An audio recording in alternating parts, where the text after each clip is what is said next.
Hey guys, it's Miss Sieber. Today we're going to learn to use place value to multiply large numbers.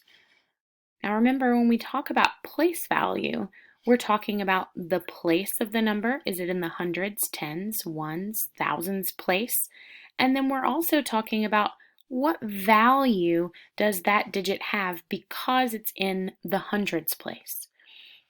So if I have the number 4,347, I know that this 4 is in the thousands place, so it's worth 4,000. I know that this 3 is in the hundreds place, therefore it's worth 300. This 4 is in the tens place and worth 40, and this 7 is in the ones place and has a value of 7. So we're going to use these place values and the values of these digits to then multiply big numbers. On Monday, we reflected about our learning in multiplication. Lots of us said that we were a level 0 over here. Let's see if you can reflect where are you now. We might still be at a level 0. If so, you're going to write another date here. Today's the 20th.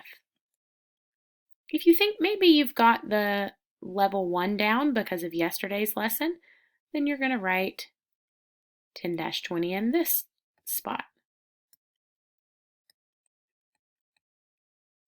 Remember, if you don't know what an area model is, you're not a level 1 yet. We're going to learn that today. Go ahead and reflect. Where do you think you are now?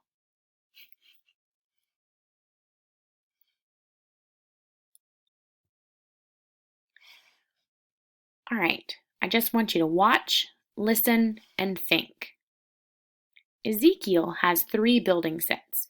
Each set includes 1,125 pieces. How many pieces are in all 3 sets? I know that this is my question. How many pieces are in all 3 sets? How many tells me my answer is going to be a number. When it says in all 3 sets, I know that I'm finding the total, so I'm either going to add or multiply.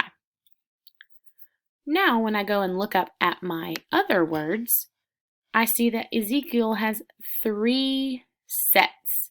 When I think about a set, I also think about the word groups. He has 3 groups. Each, that's important because that tells me I'm going to have equal groups. Each set includes 1,125 pieces.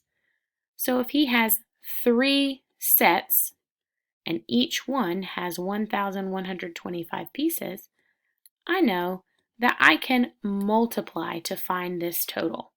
So my multiplication sentence is going to be 1,125 times 3. Now we're going to learn the area model method. If you remember back from 3rd grade, when we find area, we multiply length times width. So we're going to be finding the area of this rectangle, pretending the length is 1,125 and the width is 3. Well, I don't know what 1,125 times 3 is, so I need to break that up. So my 1-digit number is going to go to the side here. That's this 3. And I'm going to break up this into each place value. I know that this 1 is in the thousands place, so it's worth 1,000. I know that this 1 is in the hundreds place, therefore its value is 100. I know this 2 is in the tens place, so its value is 20. And the 5 is in the ones place, and its value is 5. When I write this number in expanded form, I write it like this: 1,000 plus 100 plus 20 plus 5. And each time I see a plus sign, I'm going to break up my rectangle into smaller rectangles. So now if I go across, I'm going to kind of match up. If I take my highlighter here and draw straight lines down, straight lines down, straight lines down. Where the numbers, or excuse me, the colors cross is where I'm going to write my new multiplication sentences. It's a little distracting, so I'm going to take that away. So I see right here is 1,003. So my number sentence is 1,000 times 3. In this box, below the 100, is going to be 100 times 3. Below the 20 will be 20 times 3. And below the 5 will be 5 times 3. Once I multiply, I'm going to add them all up together, and I'll get my answer. So I know when I see zeros, I can cross them out. So I have 3 zeros here. I'm going to cross them out. 1 times 3 is 3. 1, 2, 3 zeros to add to my answer. So 1,000 times 3 is 3,000. Same thing in this box. I see zeros. Cross them out. 1 times 3 is 3. 2 zeros to add to my answer. Again, 1 0 here. 2 times 3 is 6. 1 0 to add to my answer. And in my last box, no zeros. 5 times 3 is 15. Now I'm going to add all of these products together. These are called partial products. It's not my final product for my answer up here. They're part of the large product. When I write my partial products in my addition problem, I'm going to start with the largest number, which is 3,000. So when I stack them, they're easy to place in the right place value. 300, the 3 goes in the hundreds place, the 6 in the tens place for 60, and 15. Add them all up together. 0 plus 0 plus 0 plus 5 is 5. 0 plus 0 plus 6 plus 1 is 7. 3 plus nothing is 3. And 3 plus nothing is 3. So my final product is 3,375. Let's look at the way Ready Math did it. You can see they separated 1,125 the same way that I did. They wrote the multiplication sentences in each box, just like I did. But then they wrote it a different way. They used those parentheses to group the multiplication parts together. Remember, parentheses means do this first, then do this first, do this first, then go back and add them all up together. So if I wrote it in one big long high school equation, this 3 times 1,125 is the same as writing it this way. Then I add all my partial products up together and I get 3,375. Let's try another one. This time, do it with me. 1,437 times 8. First step is, I need to draw a box so that I can break this number apart. So I'm going to draw a long, skinny rectangle. Because I only have one row, but this number is going to get broken up apart across the top. Draw a long, skinny rectangle on your whiteboard. The 1-digit number is going to go on the short side. So 8 is going to go here. Now we're going to break up this number across the top of my rectangle. What is the value of the 1? That's right, 1,000. So I'm going to write 1,000.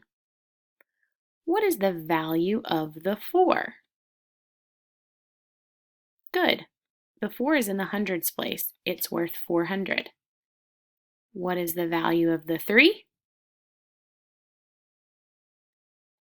That's right, 30. And then 7 ones left over. Don't forget your plus signs in the expanded form of that number. Now I need to split my box, because now I don't just have one number, I have 4 numbers to multiply times 8. In each of these boxes, I'm going to write a multiplication sentence. This number will only appear in boxes below it. This number will appear in all boxes going this way. Here we go. 1,000 times 8, 400 times 8. What goes in this box? Good. 30 times 8. And the last box? 7 times 8. All right, now we're ready to multiply. I see zeros, cross them out. 1, 2, 3. 1 times 8 is 8. How many zeros do I add? 3. Good. So I get 8,000. 400 times 8. I see 2 zeros, cross them out. 4 times 8 is 32. Good. How many zeros do I add? 2. 3,200. 30 times 8, mark out my 0. 3 times 8 is 24. Good. How many zeros do I add? Excellent. 240. And 7 times 8 is 56. What is my final step to find my product? That's right. Add all of my partial products up together. I'm going to start with 8,000. 8,000 on the top, 3,200, then 240. Make sure you line that 2 in the hundreds place. 56. Add them all up. 0 plus 0 plus 0 plus 6 is 6. 0 plus 0 plus 4 plus 5 is 9. 0 plus 2 plus 2 is 4. And 8 plus 3 is 11. Whew! 11,496 is my final product. Now, you try one and explain to your brain buddy. Fire buddies, you're doing 7,852 times 7. Ice buddies, you're doing 9,153 times 4. Remember, solve it on your own first, then explain how you solved to your brain buddy.